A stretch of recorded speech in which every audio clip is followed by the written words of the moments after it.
everyone! So, do you want to get a ball python? Well, here's a few things that you need to know. Ball pythons make great pets, but just like any other pet, you need to do your research before going out and purchasing one. So, I'm going to tell you a little bit about them. They are native to Africa. They feed on rodents. They're generally small python. They get about 4 to 6 feet, and males will always be a little bit smaller than females.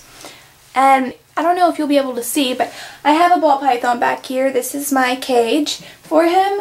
And I have a male ball python. He's way under his little branch over here, so I don't know if you can really see him.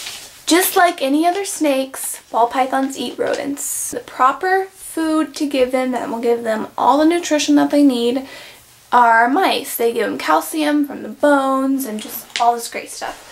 So you can choose to either feed live mice or pre-killed mice. Either one depends on your ball python and what he will eat. Ball pythons, they need the right heat source. So what I have for my ball python is an under tank heating pad. It sticks to the bottom of the cage and it creates heat. So they'll have good heat on their belly. After they eat their food, they will go to digest on the heat pad. And I have a ceramic heat emitter lamp, and it just gives off heat. It's right up here. It gets really hot, but it just gives off heat. It doesn't give off any light, so it won't aggravate their natural sleeping patterns.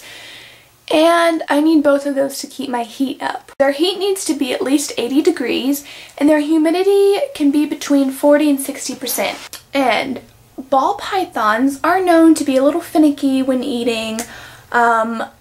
They might only eat live. If they don't eat frozen, they might eat live. If they don't eat live, they might eat frozen. And when I say frozen, I mean frozen and then you thaw them.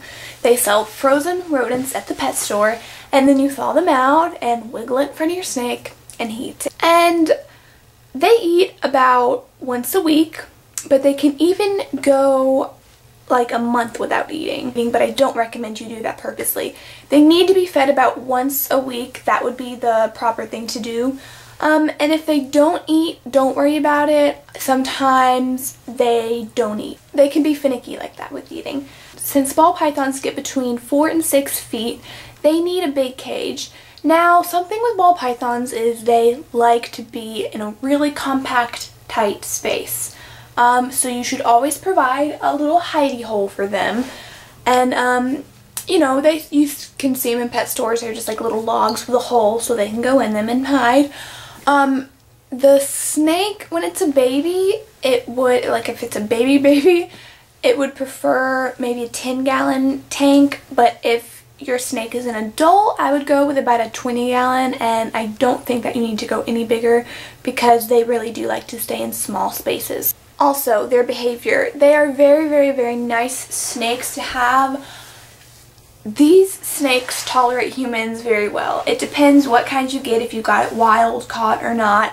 When you buy them from pet stores or breeders, I personally recommend getting it from a breeder or someone that you know rather than the pet store, because the pet store has a lot of issues with their animals sometimes. No offense if you work at a pet store. Ball pythons adapt well to their surroundings, and that you can build a relationship with your ball python. And I've only had mine for, let's see, about a month now, and he already knows who I am. With like the first couple weeks, he knows who I am, and he feels safe and secure with me, and he does well with other people too, but he knows me, and I think that's really cool. They are very reluctant to bite if they do feel threatened or aggravated at all.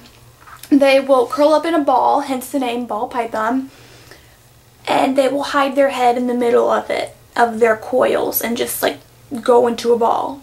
If they are even more aggravated, they might hiss at you. Then if they're even more aggravated, they might strike at you, and biting would be their last resort.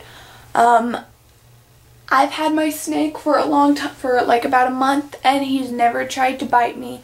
He's never shown any aggression at all. He's very, very nice. They put up with humans very well.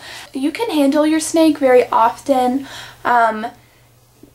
I handle mine like every day, and you do need to give them space though after they eat for at least 24 hours so they can digest, or else they could regurgitate their food, also known as throwing the dead mouse back up, and you don't want to see that. Yucky. The basic key when handling your ball python is to have slow movements. If you even go like this, you know, just a regular human pace, that will scare them. They will whip their head back and go into a ball.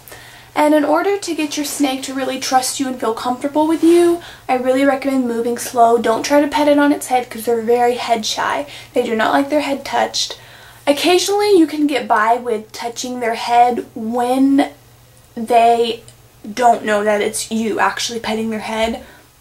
Like if they're crawling through your fingers, obviously you're going to feel their head going between your fingers. But, and that's really all that I can think of right now. Those were just a couple facts about ball pythons, and if you want to see more videos on my channel about ball pythons, or particularly my ball python named Sarabi, just go on over. You can click the button up there that shows you my videos, and thank you so much for watching. I really hope that you enjoyed. If you did, just comment down below, tell me what you thought, and give me a thumbs up, please.